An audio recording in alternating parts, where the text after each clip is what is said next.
The southeast and the east coast tonight are bracing for another giant winter storm to dump anywhere from 3 to, 20 inches of snow plus tons of ice.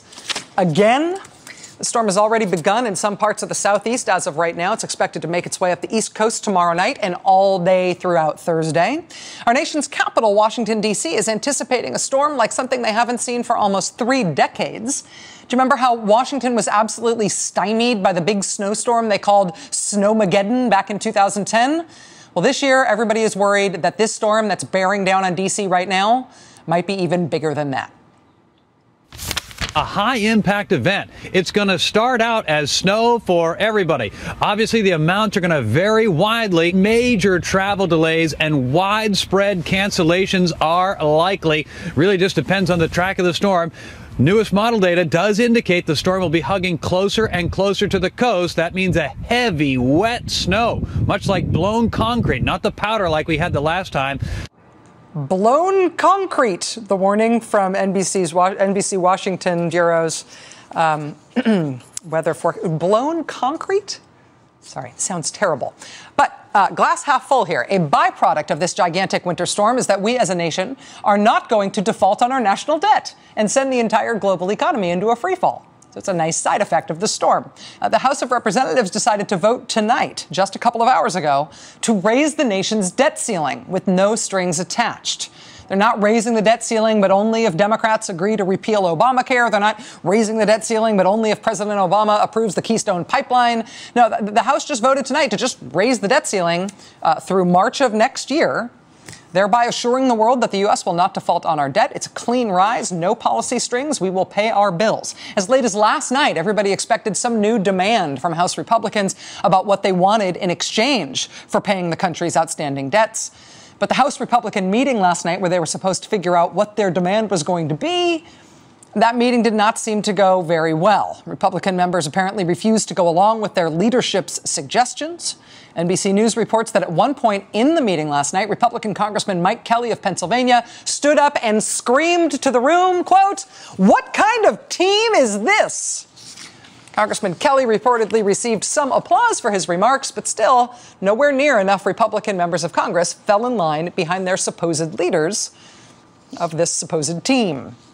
And so as of this morning, nobody really knew what the Republicans were going to do. Nobody knew what House Republicans were going to ask for in exchange for passing the debt ceiling. Then today, John Boehner let the other shoe drop. He announced that what the Republicans would demand in exchange for raising the debt ceiling was nothing. He explained that they could agree on nothing, so they are demanding nothing. No demands about Obamacare or oil drilling or abortion restrictions or anything else. And so that straight up or down vote happened today. It was originally scheduled to be later this week, but everybody's worried enough about that storm bearing down on Washington that they all wanted to vote today in enough time to let them get out of town and get home safe before the snow comes. That debt ceiling bill passed tonight, 221 to 201. 28 Republicans crossed the aisle to vote for it. 199 Republicans voted against it. But the bottom line is it passed. We will not self-inflict that particular economic wound again, just because conservatives demanded that Republicans do so. And so, naturally, conservatives are livid tonight. They are really mad at John Boehner. A group called the Senate Conservatives Fund is urging people to call House Republicans to demand that John Boehner lose the speakership because he allowed this vote to raise the debt ceiling. They, of course, are the Senate Conservatives Fund, which makes this call a little awkward, but apparently they're all over the House now as well. The Club for Growth also warned they would score the vote in order to punish anyone who voted for it tonight. An advisor to the group today told reporters, quote, "When we heard that House leadership was scheduling a clean debt ceiling increase, we thought it was a joke. But it's not. Something's very wrong with House leadership or with the Republican Party." Heritage Action, a group widely credited with forcing the Republicans to shut down the government last fall, they too warned that they would score the vote today, that they would punish anyone who went along with John Boehner on this today. But you know what? The Republican leadership jumped anyway. John Boehner brought this bill to the floor and passed it with overwhelming Democratic votes and just a few Republicans, and he did not seem to care much at all about these guys screaming at him from the right and threatening his job and all the rest of it. And that's not the first time, just this year, that this has happened. Earlier this month, all these same conservative groups issued dire warnings and threats to Republicans that they better not support the Farm Bill. But the Farm Bill also passed the House. And then it passed the Senate and became law, and nobody much seemed to care about those scary warnings from the Senate Conservatives Fund and all these other groups about how terrible it would be, especially for the Republicans who went along with it. It was the same deal on the spending bills earlier this year. The right said, don't do it, you'll be sorry. And John Boehner did it anyway, and the legislation passed, mostly with Democratic votes, but with enough Republicans to make it happen. This keeps happening. So, question. If Republicans don't really care what these right-wing groups have to say on the debt ceiling and the Farm Bill and the spending bills, why can't Republicans not care what those groups have to say on immigration? Because Republicans are defying the right on all of these other matters of legislation, but they're not defying the right on immigration. Not at all. I mean, look what's happened on immigration. First, the Republicans said they couldn't possibly support immigration reform because President Obama wasn't being tough enough on the border.